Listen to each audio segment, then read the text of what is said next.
자, 2차원 배열. 1차원 배열과 마찬가지로 배열을 가리키는 레퍼런스를 먼저 선언하고 그 다음에 배열 객체를 생성한 다음에 그 레퍼런스의 주소값을 넘겨주는 거죠. 이것을 두 부분으로 나누어서 선언 그리고 생성해서 할당하는 순서로 처리를 할 수도 있고, 한꺼번에, 그러니까 여기에 합한 모양이 이거예요. 얘는 생성하면서, 선언하면서 동시에 생성하고 할당을 하는 거죠. 어떤 방법을 쓰셔도 상관이 없어요. 자, 그랬을 때 인덱스의 순서는 앞에 있는 것이 행, 뒤에 있는 것이 열이에요. 1차원 배열은 인덱스가 하나인데 이 인덱스가 열이라는 거죠. 그래서 그 차원이 하나 추가될 때마다 앞쪽에 가서 인덱스가 생성이 되는 거예요. 그래서 열 앞에 행 인덱스, 3차원이면 열 행 앞에 보통 페이지라고 부르죠. 페이지라는 3차원 인덱스가 만들어지는 거죠. 이렇게 만드는 이유는 행열하면은 2차원 평면의 형태잖아요. 이게 행이고 이게 열의 형태니까 2차원 평면인데, 이런 평면들을 쌓아서 3차원을 구성한다고 그래서 이것을 페이지라고 부르는 거죠. 자, 2차원 배열에 선언과 동시에 생성을 하면서 초기화를 시킬 수가 있는데, 여기 보시면 따로 new라는 키워드를 사용하지 않고 직접 뭐예요? 원소를 일일이 나열을 해서 대입을 하는 거죠. 자, 얘 같은 경우는 행렬의 크기를 설정하지 않았지만 이 원소에 의해서 자동적으로 행렬의 크기가 만들어지는 거죠. 이때 중괄호가 이중으로 되어 있는데 바깥쪽 요게 1차원에 해당되는 것이고 안쪽에 있는 것이 이제 2차원이에요. 요 한 중괄호가 행을 의미한다는 거죠. 행. 즉 행성분들이 3개니까 3행짜리, 그리고 행 속에 열 성분들이 3개씩 있으니까 3행 3열의 크기를 갖는 거죠. 얘 같은 경우는 몇 행 몇 열이에요?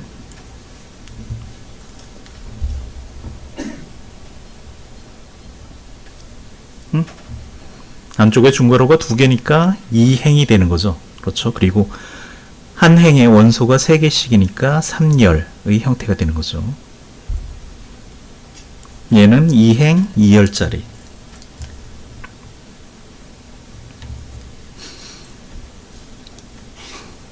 자, 2차원 배열에서도 랭스 필드, 랭스가 의미하는 게 뭐였었죠? 랭스는 원소의 개수, 그렇죠? 그랬을 때 주의하셔야 되는 것이, 여기 보면 2행 5열짜리 매트릭스를 만들었는데 i라는 레퍼런스에 랭스를 계산하니까 뭐가 나왔어요? 2가 나왔죠. 그렇죠? 얘는 맨 바깥쪽에서 바깥쪽 중괄호의 구성을 본 거예요. 그랬을 때 항목이 한 행씩 존재하는데 이게 2개가 있으니까 그것의 크기를 2로 잡은 거죠. 즉 이게 행의 개수, 행의 크기가 된다는 거죠. 자, 그렇다면 I0라는 건 뭐냐? 원래 2차원인데 지금 차원을 하나만 쓰고 있잖아요. 그렇죠? 이렇게 되면 얘는 큰 차원의 행렬을 나타내는 거예요. 행. 그러니까 얘는 0행, 얘는 1행이 되는 거죠. 그래서 얘가 I0, 요게 I1이 되는 거죠. 그랬을 때 이 속에는 원소가 5개 들어갈 수 있는 공간이 만들어졌잖아요. 즉 2행 5열이니까. 그래서 I1.length 하면 뭐예요? 첫 번째 행의 크기는 몇 개냐? 그 항목이 들어갈 수 있는, 원소가 들어갈 수 있는 공간이 몇 개냐? 그 얘기죠. 그래서 5가 된다는 거죠. 자, 그래서 여기 보시면 행의 개수, 열의 개수 계산하는 랭스 필드를 참조하는 방법, 꼭 알아두셔야 돼요. 이거. 왜냐하면 이것에 의해서 각 원소에 접근을 하기 때문에 이걸 이용해서 인덱스를 발생시키고 그 인덱스로 접근을 하기 때문에 이 표현 방법을 꼭 알아두셔야 돼요. 자, 예제를 봅시다. 2차원 배열로 4년 평점 구하기. 지금 보시면 스코어, 얘 같은 경우는 원소를 나열해서 배열을 선언한 거죠. 즉 얘는 4행 2열짜리 크기로 2차원 배열이 만들어지는데, 보시면 sum이라는 더미 변수를 만들어 놓고 포문을 사용하는데 바깥쪽이 2여예요. 항상 바깥쪽은 행, 그러니까 포문을 이용해서 만들 때 맨 안쪽이 열 인덱스라고 보시면 돼요. 그 다음이 행. 만약에 3차원이면 바깥쪽에 포문을 하나 더 만들어서 페이지 인덱스를 만드는 거죠.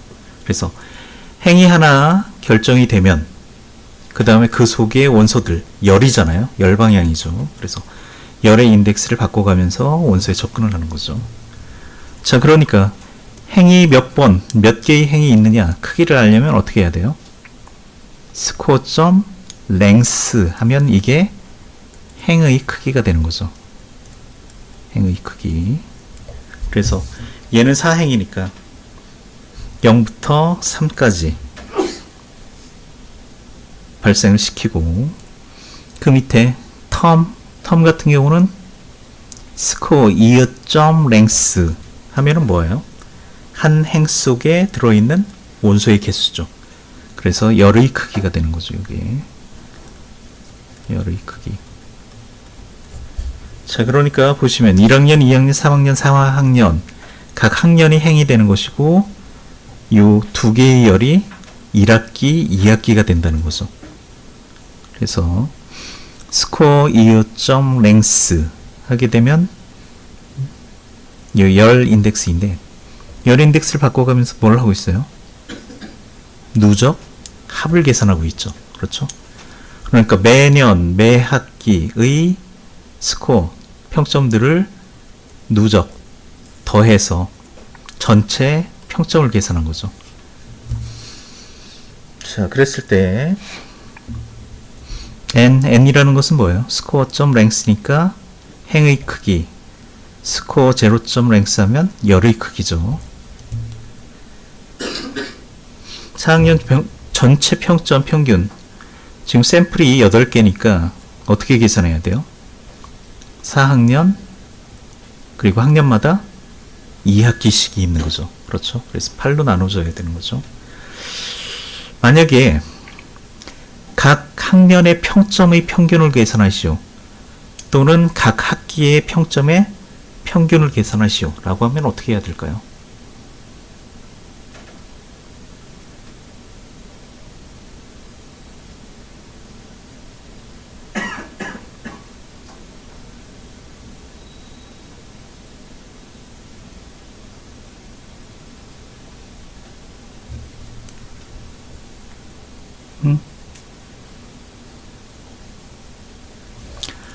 각 학년의 평점을 계산하려면 합을 계산하는 변수가 4개가 있어야 되죠. 그렇죠? 그래서 각 연도마다 각 학기에 학점을 더해서, 그러니까 이 sum이라는 것이 배열의 형태로 만들어져야 돼요. 그래서 얘는 1차원 배열인데 크기가 4짜리 배열을 만들고, 그것에 뭐예요? 각 스코어별 학기의 합을 계산을 하는 거죠. 그랬을 때 그 값은 2로 나눠주면 되고, 만약에 학기의 평균을 계산하시오 하면 어떻게 하면 돼요?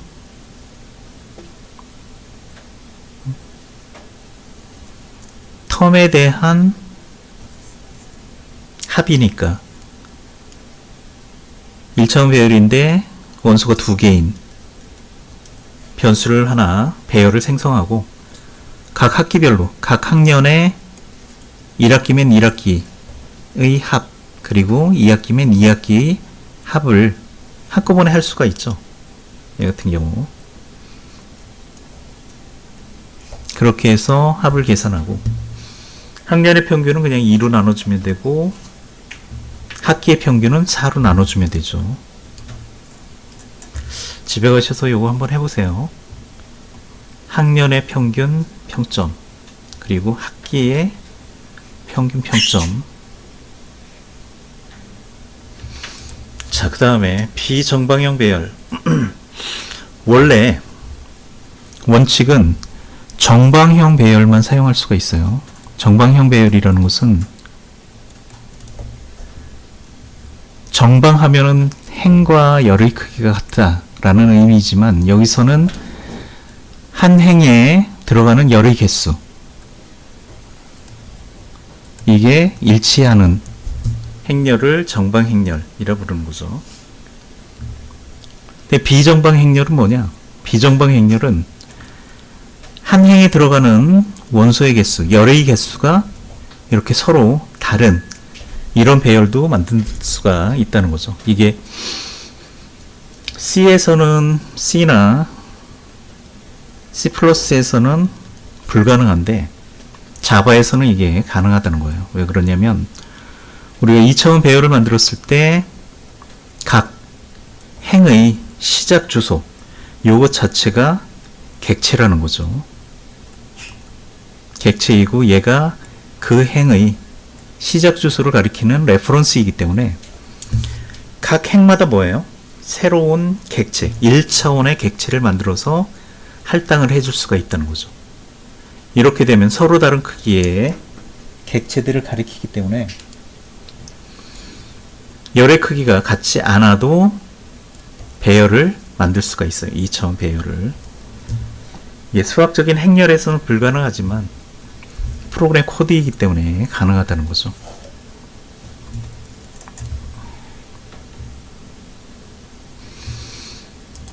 자, 그래서 여기 보시면 비정방 배열을 만드는데 얘 같은 경우는 4행짜리인데 열의 크기가 정해지질 않았죠.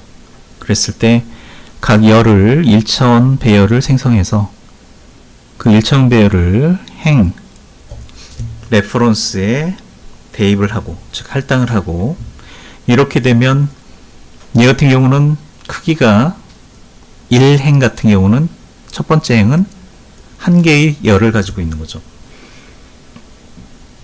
두 번째 행은 2개, 세 번째 행은 3개, 네 번째 행은 4개의 열을 가지고 있는 거죠. 그랬을 때 각 행의 크기는 아까 우리가 이렇게 표현한다고 그랬어요. 그래서 i0.length 하면 첫 번째 행의 크기니까 열의 개수, 즉 한 개가 출력이 나오는 거죠. i3 하면은 네 번째 행의 크기인데 열의 개수니까 4가 나오는 거죠.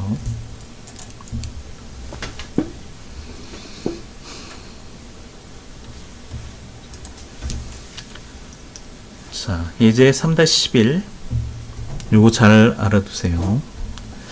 자, 얘 같은 경우는 2차원 배열인데 행의 크기만 지정을 하고 즉 4행짜리인데 각 열의 크기는 새로운 1차원 배열을 할당을 했죠. 그래서 각 행의 원소의 개수는 3, 2, 3, 2이고 여기에 값을 어떻게 대입했냐면 i가 행 인덱스예요. 그리고 j가 열 인덱스라는 거죠.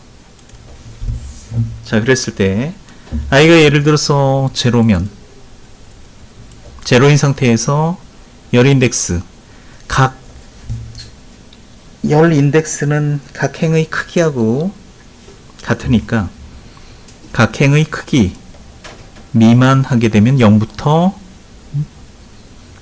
맨 마지막 원소의 인덱스까지 그 한 행에 대한 열 인덱스가 만들어지는 거죠. 그래서 예를 들어서 첫 번째 행이다 하면은 얘 같은 경우는 이제 i 값, 즉 행 인덱스는 0이고 열 인덱스는 어떻게 돼요? 0, 1, 2가 되는 거죠. 얘는 그래서 0행, 0열의 원소, 0행, 1열의 원소, 0행, 2열의 원소가 되는 거죠.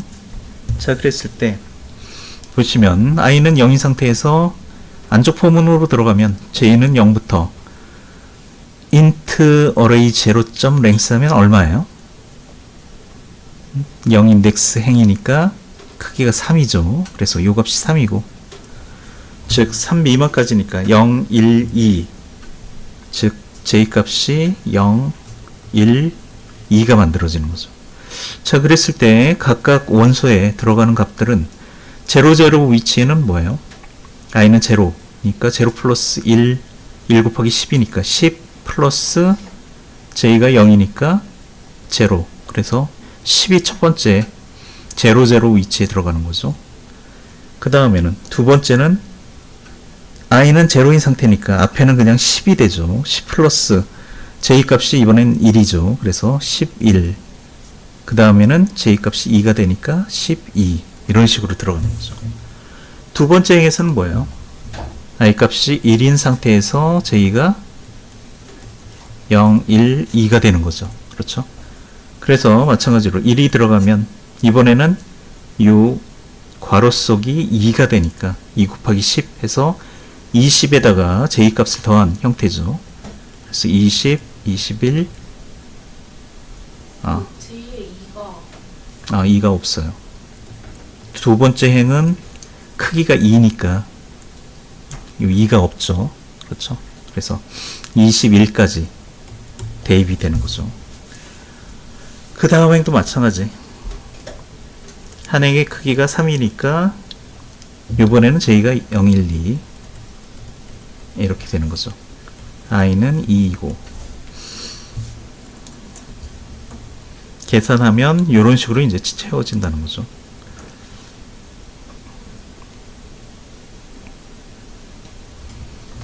자, 그 다음에 메소드에서 배열 리턴. 배열을 리턴한다는 것은 배열의 원소들을 한꺼번에 리턴할 수는 없어요. 왜냐하면 C에서도 마찬가지지만 함수의 리턴 타입, 여기에는 값을 한 개밖에 쓸 수가 없다는 거죠. 값이라는 게 데이터일 수도 있고 주소일 수도 있어요. 값이 됐든 주소가 됐든 한 개밖에 쓸 수가 없다는 거죠. 자, 그러니까 여러 개의 배열, 원소들을 리턴하는 방법은 없고 배열의 시작 주소, 레퍼런스를 리턴을 할 수는 있죠. 그래서 메소드에서 배열 리턴이라는 것은 뭐냐면 배열 자체를, 데이터를 리턴하는 것이 아니라 레퍼런스를 리턴한다는 거죠. 레퍼런스. 자, 그래서 여기 보시면 메소드 이름이 나오는데 메소드 즉 함수랑 마찬가지죠. 이 함수에서는 입력 데이터 타입은 없어요. 그러니까 입력되는 데이터는 없고 뭘 하냐면 배열을 생성했죠. 그렇죠. 크기 4짜리. 그래서 생성된 배열의 시작 주소, 이게 이제 레퍼런스죠. 주소를 리턴 하는데 리턴 타입을 잘 보셔야 돼요. 그냥 int 하면은 원래는 변수 하나를 리턴한다는 얘기잖아요. 그렇죠? 하지만 얘가 배열을 가리키는 레퍼런스이기 때문에 배열임을 나타내기 위해서 여기에 대괄호를 해준 거죠. 이렇게 하면 배열의 시작 주소 값이 리턴이 되니까 그것을 받아서 배열을 처리를 할 수가 있다는 거죠.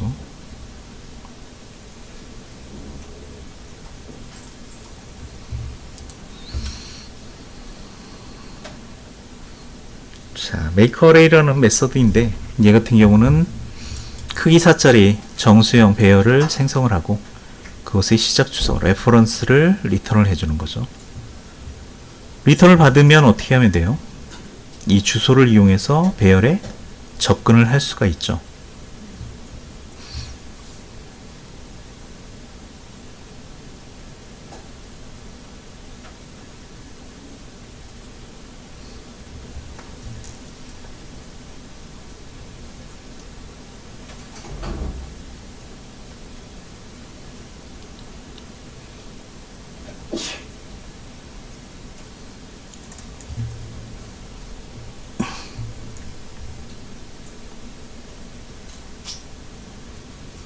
여기 보시면 그냥 치환이라고 표현해 놨는데 이 넘어온 값, 리턴되는 값을 int array에서 받겠다는 얘기예요. 뒤에 코드를 보시면 아시겠지만, 그래서 int array가 요 temp, 즉 생성된 배열의 시작 주소를 같이 갖게 되니까 이 배열을 공유하는 거죠.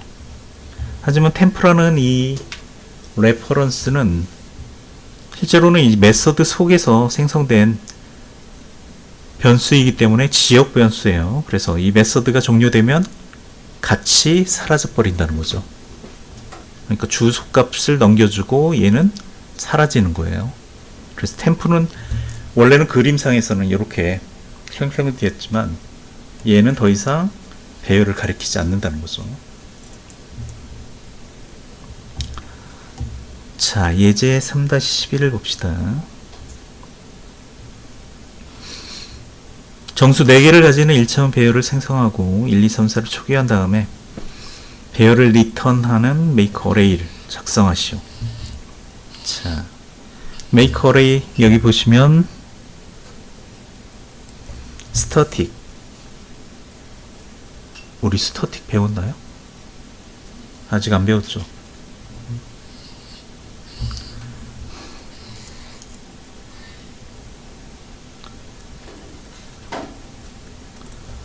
정적이라는 의미인데 이게 왜 먼저 나왔지? 스태틱은 원래 프로그램이 실행되어야지만 그 객체가 생성이 되는데 스태틱으로 선언되면 얘는 변수건 객체건 미리 만들어져요. 그러니까 프로그램이 시작된과 동시에 생성하는 코드가 실행되지 않아도 얘는 먼저 실행이 돼서 객체를 생성한다는 거. 크게 뭐 의미는 없지만 여기서는 어쨌든 make array라고 하는 메서드를 생성하고 그 속에서 크기 4짜리 배열을 만들고 배열의 각 원소들을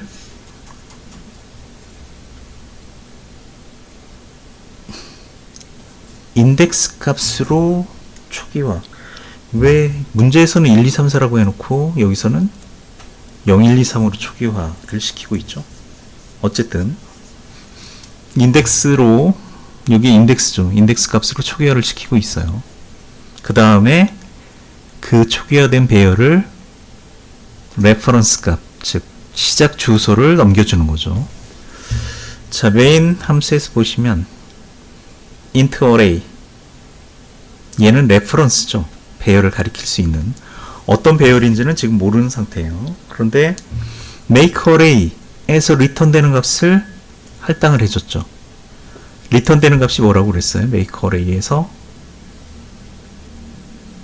리턴되는 값은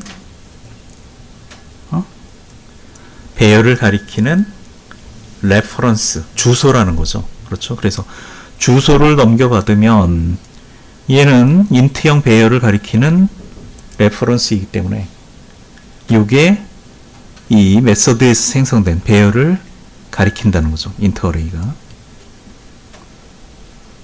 그래서 메인 함수에서는 int array라는 레퍼런스를 이용해서 배열에 접근을 하고 출력을 하는 거죠.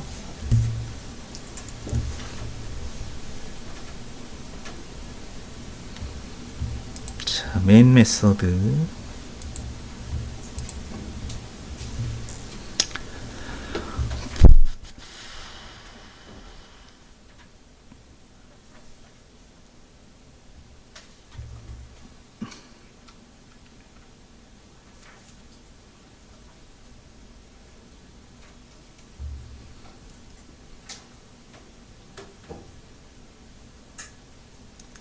한 개의 파일 속에는 반드시 퍼블릭 클래스가 있어야 되고 그 퍼블릭 클래스 속에 이 메인 메서드가 있어야 되죠.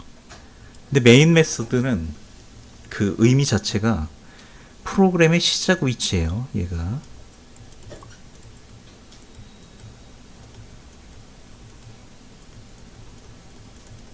즉 운영체제가 메인이라고 하는 이 메서드를 찾아서 프로그램 코드를 실행시킨다는 거죠.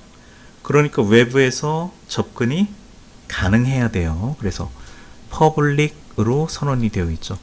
이것을 접근 지정자라고 하는데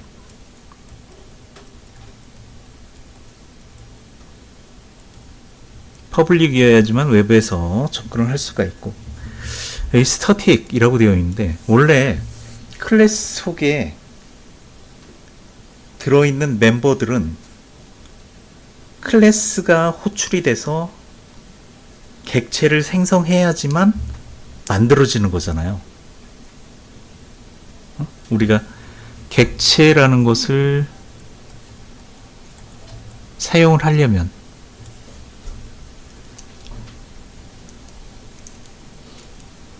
클래스에 의해서 레퍼런스를 선언하고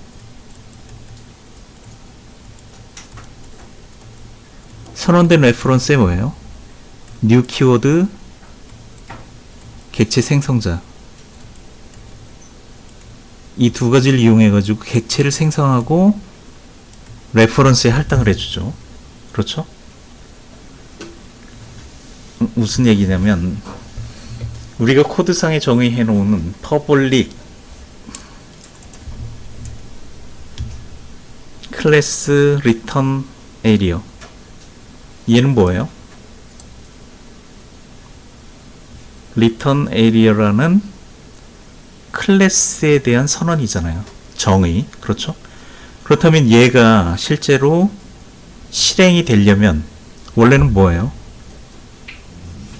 클래스와 똑같은 모양의 객체가 만들어져야지만 실행이 될 수가 있는 거죠. 그렇죠? 응? 그런데 문제는 뭐냐면 항상 프로그램을 시작할 때는 메인 메서드에서 시작을 한다고 그랬잖아요. 그렇죠?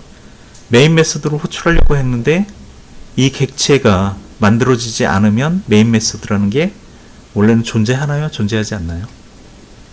존재하지 않죠. 그렇죠? 무슨 얘기냐면 이 클래스에 대한 객체를 어딘가에서 선언을 해야지만 이 속에 들어있는 멤버들이 메모리에 생성이 되는데 그걸 어디서 하냐 이거죠. 그런 실행을. 그래서 만든 개념이 스태틱이에요.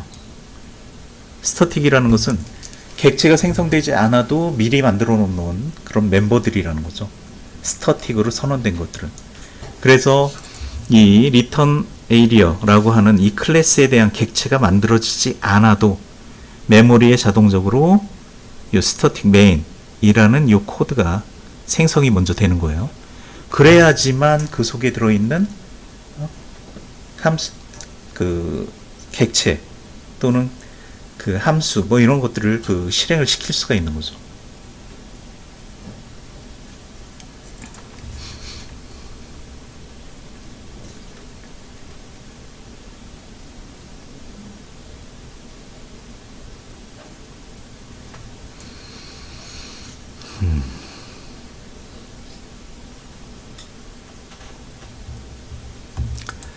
그렇기 때문에 메인 메서드는 반드시 스태틱, 뒤에 다시 나오겠지만 이 스태틱에 대한 개념이 스태틱으로 선언되어야지 우리가 메인 메서드를 먼저 실행을 시킬 수가 있다는 거예요. 그리고 문자열, 즉 외부에서 입력 아규먼트가 있으면 그것을 처리해주는 배열이 있는데 그게 ARGS라고 하는 배열이라는 거죠. 이것을 이용해서 외부 입력을 처리를 할 수가 있어요. 자, 여기 보시면 메인 함수에 예를 들어서 내가 hello라고 하는 클래스 속에 들어있는 메인 함수를 실행을 시켰을 때 여기에 입력 아규먼트가 abc 그리고 3 그리고 5.7 이라는 값이 필요하다면 이것을 입력하는 방법은 java hello, 즉 바이트 코드를 생성하면서 거기에 abc 3 그리고 5.7이라는 이 값을 실행 단계에서 실행 명령에서 입력해 주는 거예요. 그렇게 되면 요 메인 함수에 아규스라고 하는 요 배열 객체 레퍼런스가 이 abc하고 3 그리고 5.7이라는 이 값들을 저장을 한다는 거죠. 그래서 첫 번째 아규먼트 배열의 아규먼트의 ABC 값이 저장이 되고, 두 번째 배열 항목으로 3, 그리고 세 번째 항목으로 5.7이 저장이 되는 거죠. 이걸 저장하는 이유는 이 메인 함수 속에서 사용을 하겠다는 얘기예요. 외부에서 입력된 값을. 만약에 이클립스 같은 경우는 직접 명령을 이용해서 이렇게 실행시키는 게 아니잖아요. 그렇죠? 이클립스에서는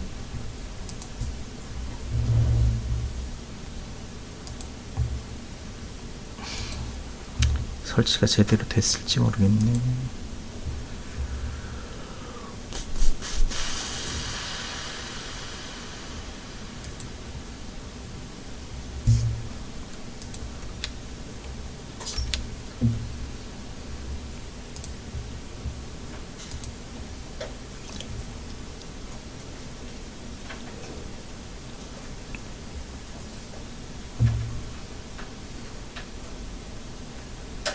이런 calc.java라고 하는 코드를 우리가 생성을 했으면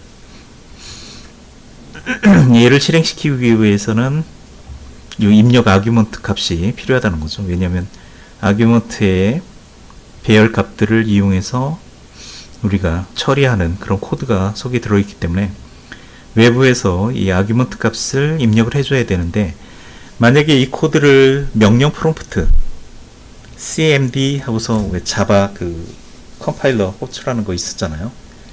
거기에서 실행시킬 때는 먼저 자바를 컴파일을 한 다음에 그것에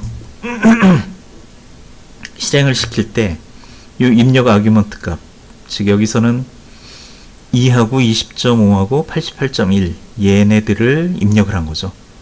그랬을 때 이 입력 값을 이 ARG라고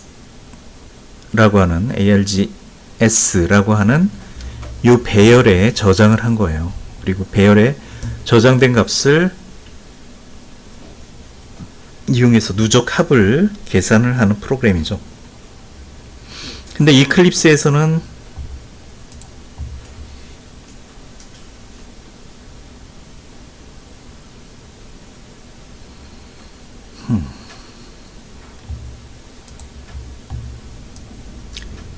이클립스에서는 이렇게 명령 프롬프트가 없잖아요. 그렇죠? 그러니까 이것을 어떻게 입력을 하느냐.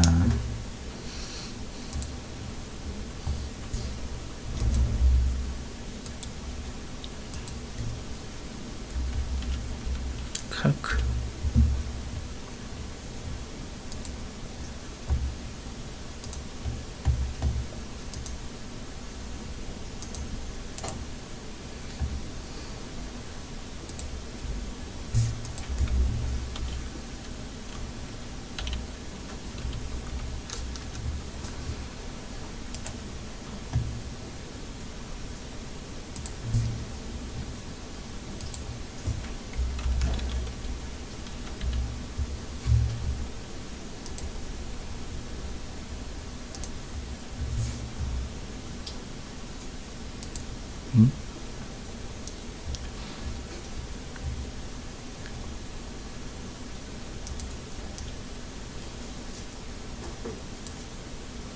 지금 또 똑같이 지어서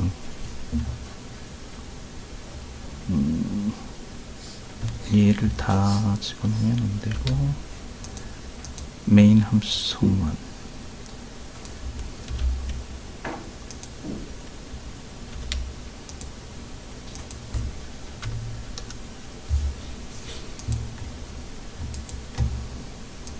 얘는 실행을 시키면서 동시에 이 아규먼트 값을 집어넣어야 되니까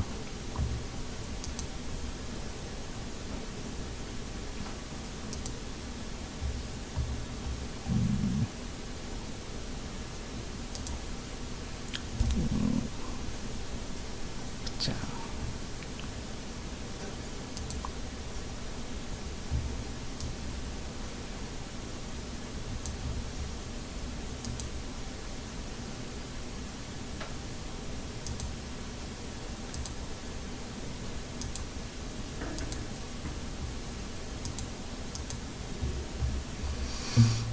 런 그 컨피규레이션 속에 자바 애플리케이션 보면은 칼크라는 요 항목이 있죠. 여기에 아규먼트라는 탭이 있어요. 두 번째 보시면 메인 말고 그 옆에 여기에다 필요한 아규먼트 값을 입력을 하면 되죠. 얘 같은 경우는 2하고 20.5 88.1 얘를 입력한 상태에서 요거를 이제 아규먼트로 사용을 하라는 얘기죠. 메인 함수를 실행하는데 이런 식으로 합계가 나온다는 거죠.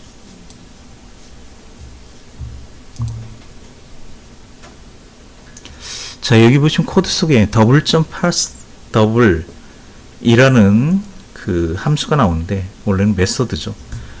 얘 같은 경우는 문자 열의 형태로 저장되어 있는 숫자 값을 더블형, 실수형으로 바꾸란 얘기예요. 자, 우리가 입력할 때 사용했었던 2, 20.5, 88.1 이라는 값은 지금 보시면 뭘로 정의되어 있냐면 string 이란 클래스로 정의되어 있죠. 그러니까 얘는 문자열로 인식이 되는 거예요. 입력받을 때는. 그러니까 문자열 속에 들어있는 숫자 값을 실제 숫자, 실수의 형태로 바꿔줘야 되죠. 그런 메서드가 parse double 이란 이 메서드인데 얘 같은 경우는 문자열 속에 들어있는 숫자를 더블형, 실수형으로 바꿔주는 거죠. 그래서 합계를 계산을 할 수가 있는 거예요. 얘를 적용하지 않고 그냥 덧셈을 하면은 오류가 발생을 하죠. 문자열은 더할 수가 없으니까. 자, 그 다음에 예외 처리. 예외 처리는 시험 범위에서는 제외돼요.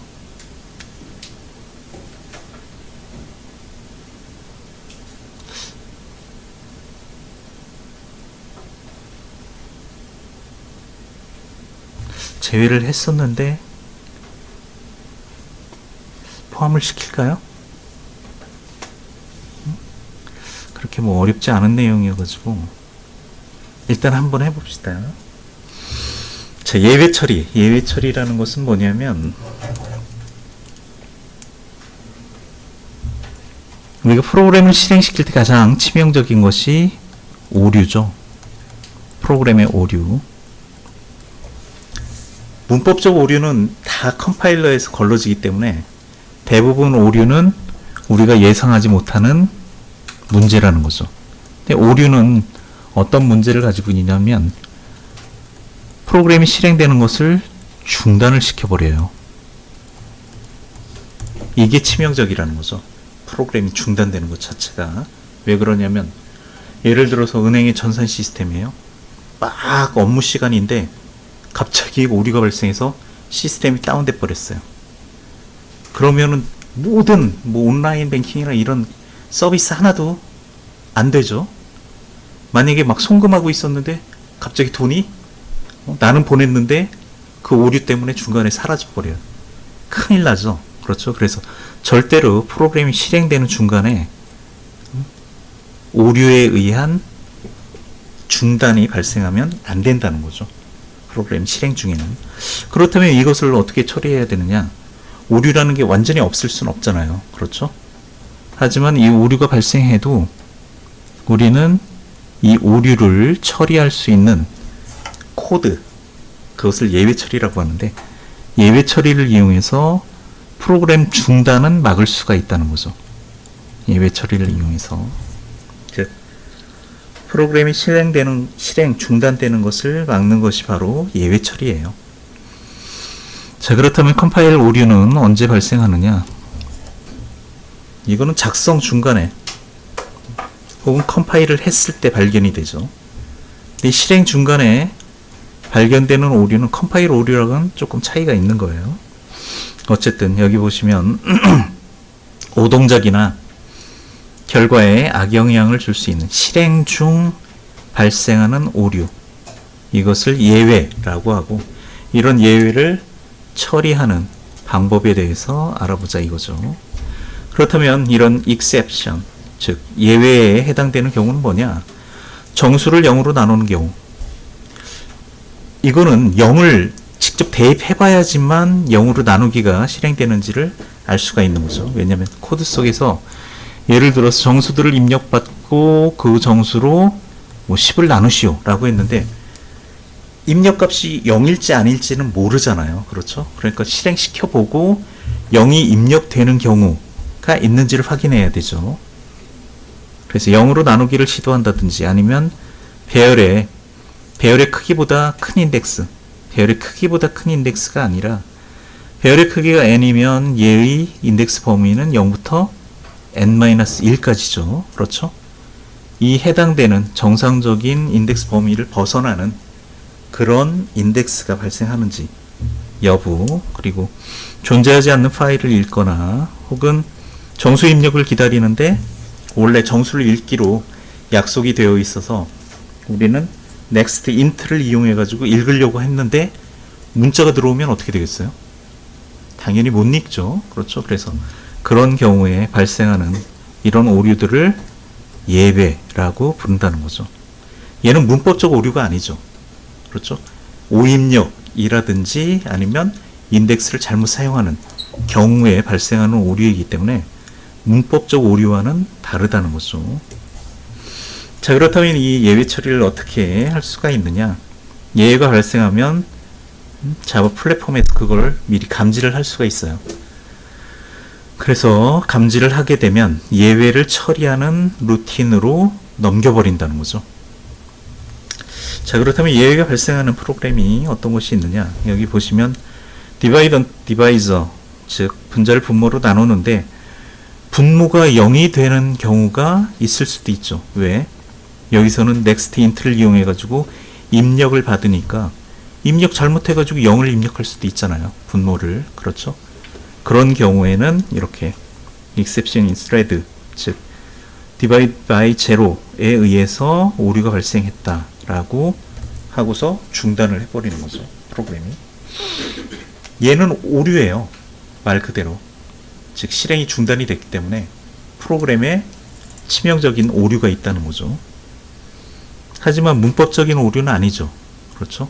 우리가 고려하지 못한 그런 상황이니까 이런 것들을 처리할 수 있는 방법으로 예외 처리라는 구문을 사용을 한다는 거죠. try catch final, finally 라는 문장을 사용하는데 세 개의 부분으로 구성이 되어 있어요.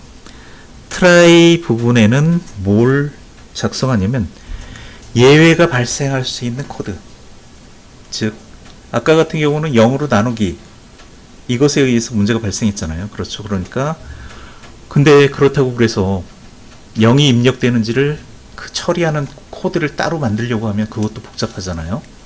그러니까 어떻게 하는 거냐면 0이 입력될 수도 있지만 안 될 수도 있으니까 안 되면 그냥 정상적으로 프로그램을 실행시키고 만약에 0이 들어오는 상황이 발생하면 여기에서 감지를 해서 그것의 실행 코드를 얘를 실행시키는 것이 아니라 뭐예요? 캐치 이하에 있는, 즉 예외를 대응할 수 있는 이 코드를 실행시켜라 라고 바꿀 수가 있다는 거죠. 자바 플랫폼에서. 그렇게 되면 프로그램이 중단되는 일은 막을 수가 있잖아요. 그리고 finally 같은 경우는 예외가 발생하든 안 하든 무조건 실행하는 문장이 필요하면 finally 이하에 작성을 하면 된다는 거죠. 자, 그래서 여기 보시면 실행 구문이 있는데 얘는 이제 예외가 발생할 수도 있는 그런 코드의 형태이고 예외가 발생하지 않으면 뭐예요? 정상적으로 그냥 얘를 실행시키는 거죠. 그리고 캐치 이하는 그냥 건너뛰고 finally로 가서 처리를 하는 것이고 캐치는 언제만 실행되는 거예요? 예외 상황이 발생하면 그것에 대체되는 코드가 캐치 이하죠. 그리고 만약에 예외가 발생이 되면 즉 입력을 받는데 0이 딱 들어왔어요. 그럼 0으로 나누기를 실행하는 게 아니라 뭐예요? 0이 입력됐으니까 예외 처리를 해줘야 되죠. 그래서 예외 처리 구문으로 넘어가서 0으로 나누기 시행하지 않고 그냥 처리할 수 있는 구문으로 넘어간다는 거죠. 자, 자주 발생하는 예외. 이것보다 종류는 훨씬 더 많은데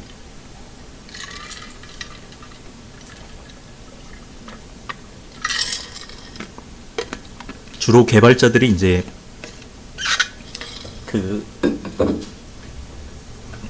고려하지 않는 게 아니라 까먹고서 이제 처리를 안 하는 그런 예외 상황들이 이런 것들이 주로 많다는 거죠. 그래서 arithmetic exception 하면은 0 나누기, 아까 divide by zero라고 하는 그 상황이죠.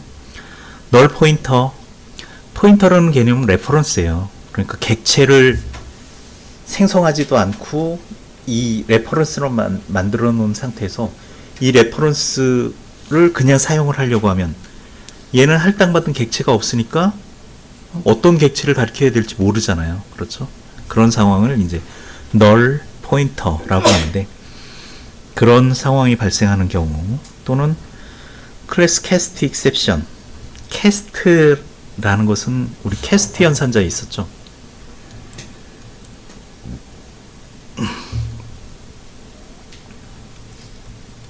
int 해가지고 형변환 시킬 때 변환할 수 없는 타입으로 객체를 변환시키려고 하면 이 오류가 발생을 한다는 거죠. out of memory. 메모리가 용량이 초과돼가지고 부족한 경우 발생을 하고 array index out of bound. 인덱스가 한계가 있죠. 그 배열의 크기가 얼마냐에 따라서 0부터 n-1까지 범위를 사용해야 되는데 그 범위를 벗어나는 경우 이런 exception 상황이 발생할 수 있다는 거죠. illegal argument exception. 얘는 이제 인자를 잘못 전달하는 경우. IO exception. 그 입출력 동작이니까 얘는 보통 파일의 IO라든지 이런 것들을 사용을 할 때 오류가 발생을 할 수가 있고 넘버 포맷, 즉 문자열 속에 들어있는 숫자를 변환할 때 아까 우리 파스 더블이라는 메서드 사용했었잖아요. 그것과 마찬가지로 형변환을 시켜서 문자열 속에 있는 숫자를 실제 사용할 수 있는 그 숫자의 형태로 바꿔야 되는데 얘가 바꿀 수 없는 형태이면 이런 오류가 발생할 수 있다는 거죠. 예외가. input mismatch. 아까 말씀드렸었던 next int인데 뭐 예를 들어서 이런 문자가 입력됐다. 그러면 이것도 오류에 해당된다는 거죠. 자, 예외 처리. 0으로 나눌 때 발생하는 arithmetic exception. 지금 보시면 try catch. 여기서는 finally를 사용을 안 했죠. catch 속에는 우리가 예외 처리를 할 수 있는 exception을 이렇게 지정을 할 수가 있어요. 이거 자체가 클래스와 마찬가지로 객체를 생성을 해주는데 그 객체의 레퍼런스가 2가 되는 거죠. 2를 가지고 오류 메시지를 출력할 수도 있어요. 자, 여기 보시면 try 쪽에 뭐가 있냐면 divider 나누기 divisor 이 부분이 문제가 있다는 거죠. 그러니까 이 개발자도 분명히 알아요. 이거 시도를 해보다 보니까 분모에 0을 집어넣으면 오류가 발생을 하는데 이거 처리하는 코드를 짜기가 귀찮으니까 그냥 try catch로 처리를 하겠다는 거죠. 0이 들어갈 확률이 적기 때문에 어쨌든 그래서 만약에 오류가 발생하면 이 캐치 이하에서 처리를 해주는데 이 나누기를 실행하는 게 아니에요. 나누기를 실행하지 않고 캐치 이하의 구문을 실행을 하는 거죠. 그래서 0으로 나눌 수가 없습니다. 즉 디바이저가 0이 되면 이 캐치 이하에서 처리를 해준다는 거죠. 그래서 나눔수, 나님수, 나누수라는 말이 진짜 있나요? 나누수를 입력을 받는데 0을 입력하니까 0으로 나눌 수 없습니다. 다시 입력하세요. 하고서 다시 입력을 받는 거죠. 그렇죠? 그래서 100하고 5를 입력하니까 20으로 정상적으로 이제 나눴다는 거죠. 정상적으로 나누기를 실행하고 브레이크에 의해서 탈출. 왜냐면 while true니까 무한 반복이 되잖아요. 그렇죠? 요것을 요 브레이크 문을 이용해서 탈출을 한 거죠. 자, 범위를 벗어난 배열의 접근. 이 인덱스 범위 얘기하는 거예요. 인덱스 범위. 어디가 잘못됐는지 한번 봅시다. 여기 보시면 try 구문 속에 int array i 플러스 1이라고 했는데 int array 이 배열의 인덱스의 범위는 크기가 5니까 0부터 4까지 인덱스를 가져야 되죠. 그렇죠? 하지만 포문에서 발생하는 i 값은 0부터 5 미만이니까 4까지 발생하고 거기에 i에다가 1을 더하니까 뭐예요? 이 값이 1부터 5가 되는 거죠. 그렇죠? 그런데 5는 인덱스로 사용할 수 없는 값이잖아요. 그렇기 때문에 out of bounds, 즉 array 인덱스에 out of bounds exception이 발생을 할 수가 있다는 거죠. 그래서 만약에 이게 발생하면 사실은 발생하기 전에 처리를 하는 거죠. 발생하기 전에 캐치로 가서 처리를 하는 거죠. 그래서 i의 값이 0, 1, 2, 3일 때까지는 정상적으로 처리가 돼요. 왜? i가 3이면 얘가 4니까 그때는 가능한 거죠. 처리가. 하지만 i 값이 4가 되는 순간 어떻게 돼요? 얘가 5가 돼 버리니까 이 exception 상황으로 빠진다는 거죠. 그래서 캐치 이하의 구문을 실행하고 종료. 종료는 하는데 정상적인 종료죠. 얘는 오류에 의한 종료가 아니라. 자, input mismatch exception. input mismatch는 아까 정수를 입력해야 되는데 뭐 문자가 입력된다든지 이런 상황 얘기하는 거죠. 그래서 여기 보시면 scanner next int라고 했는데 정수값만 입력을 받아야 되는데 다른 여기 r 문자가 입력된 거죠. 문자가 입력되면 캐치 이하의 구문을 실행을 하고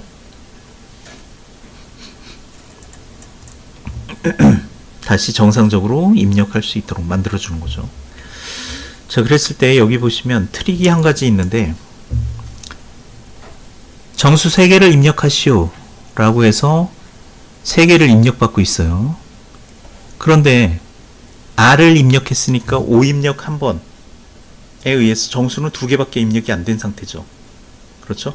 2개 입력하고 문자 하나를 입력했으니까 이 반복문을 그대로 그냥 실행하면 어떻게 돼요? 정수는 2개밖에 처리가 안 된 거죠.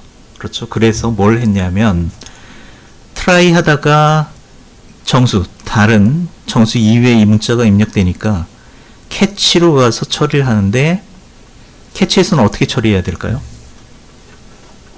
입력된 문자가 스트림 버퍼에 아직 남아있어요. 얘 R이. 이거를 읽어와야 되죠. 그렇죠? 그래서 여기 스캐너 next line을 사용한 거예요. 그래서 지금 버퍼에 있는 값들 싹 비워 그냥 통째로 쫙 읽어온 거죠. 그리고 뭘 해줘야 돼요?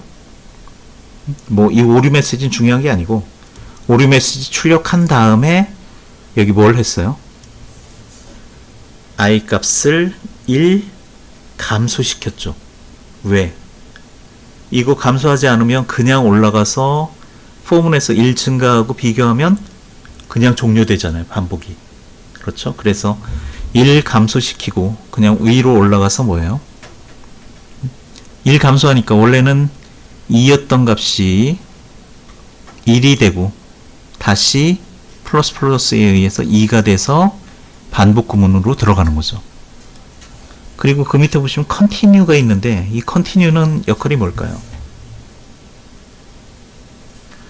원래 try에서 정상적으로 입력이 되면 그 n 값을 sum, 더미 변수에 합을 해야 되잖아요. 그렇죠? 그런데 지금 n에 입력된 것은 뭐예요? r이라는 문자, 아니죠. n에는 이전에 입력된 값이 들어있는 거죠. 왜냐하면 여기 실행이 안 된 상태니까. 그렇죠? 실행되기 전에 exception 처리를 한 거잖아요. 예외 처리. 그러니까 그냥 더하면 어떻게 돼요? 이전에 정상적으로 입력한 이 값이 2번 더해진다는 거죠. 그래서 이것을 막기 위해서 continue를 사용한 거예요. 반복문에서 continue를 만나면 어떻게 되죠? continue 이하의 문장을 실행하지 않고 그냥 위로 올라가서 다음 반복을 진행하는 거죠. 다음 반복이 강조되는데 다음 반복이 중요한 것이 아니라 continue 이하의 구문을 실행하지 않는 게 중요한 거예요. 실행 안 함. 이 이하의 구문이 뭐냐면 sum, 요 문장이죠. 그래서 필요 없는 이전의 n을 그대로 다시 더하게 되는데 그것을 더하지 않고 그냥 올라가서 다음번 입력을 새로 받는 거죠.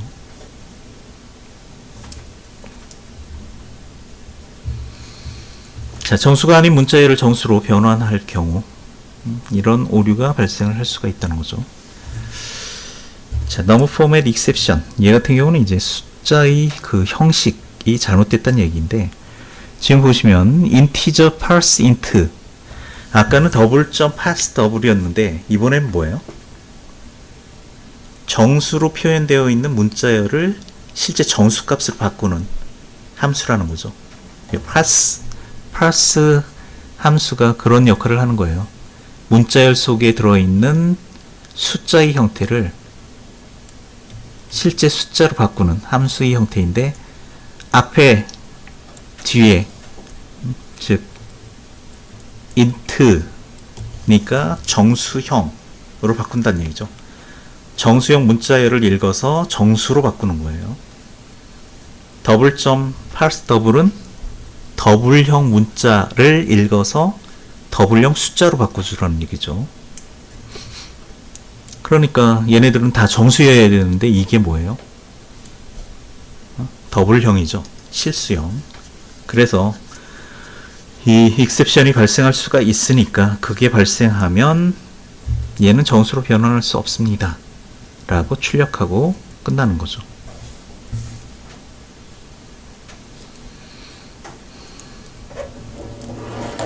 여기까지가 시험 범위입니다.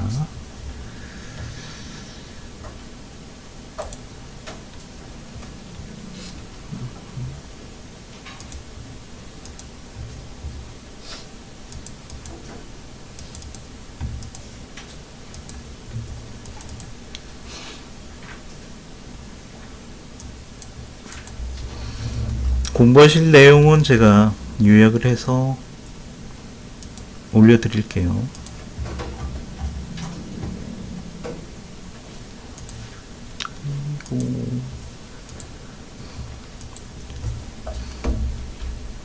중간고사는 다음 주 수업 시간에 실행할 거예요.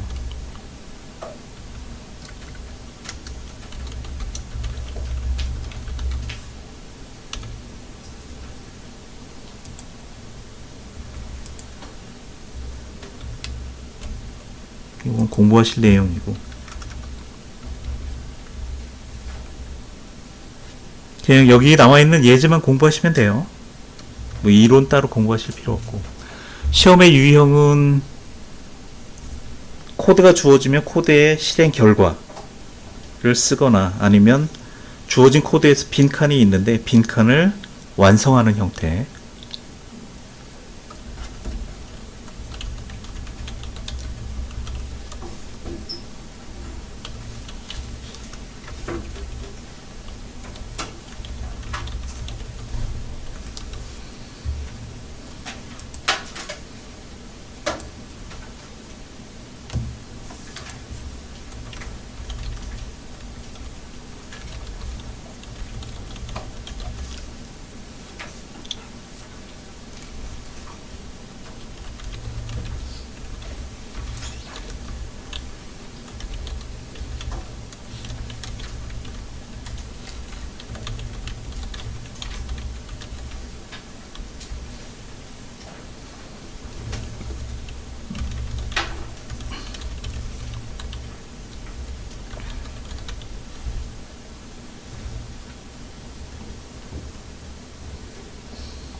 예외 처리는 제외를 하고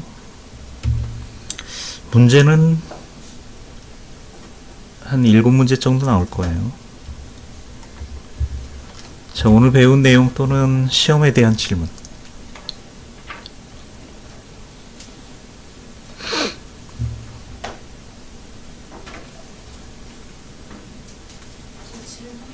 예. 코드 실행 결과가 오류인 경우 출제될까요? 아니요, 오류인 경우는 없어요. 정상적으로 실행되는 코드들만 나올 거예요.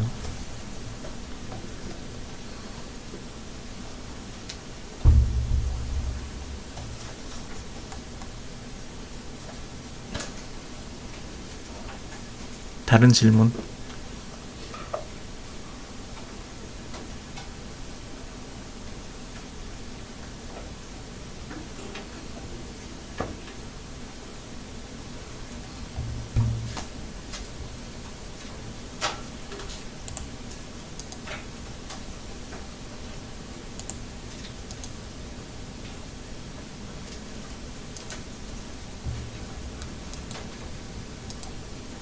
없으신가요?